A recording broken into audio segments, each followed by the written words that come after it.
point out the various components of the control valve. This is the front face of the control valve, which contains the display screen and the 4 keypad buttons used for programming the system.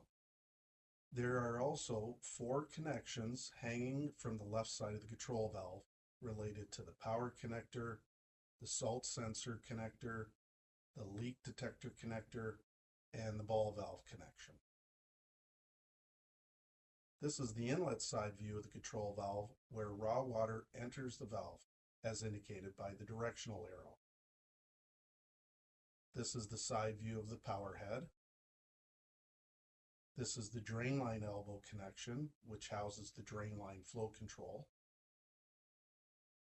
This is one of the secure clips that keeps the valve body attached to the bypass valve. There's another clip on the other side of the control valve as well. This is a plug and secure clip that generally should not be removed.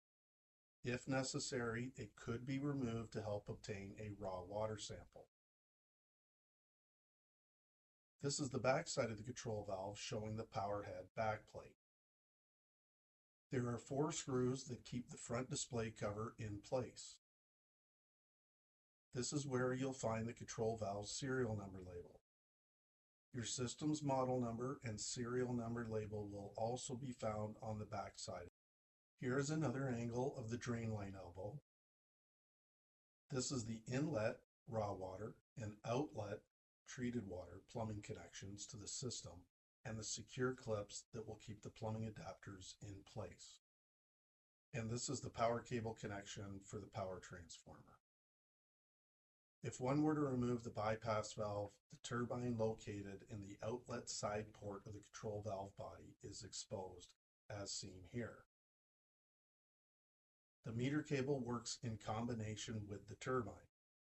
The turbine contains a magnet on either side, and as water passes through, the turbine spins, allowing the control valve to measure the volume of treated water passing through the system. This is the outlet treated water side view of the control valve. The water flows out of the control valve from this side as shown by the arrow. This is another side view of the power head. This area is known as the valve body that houses all the internal components. This is the other secure clip that keeps the valve body attached to the bypass valve. This is the brine line elbow, which contains the brine line flow control. This is where the injector set and screen will be found behind this injector cover.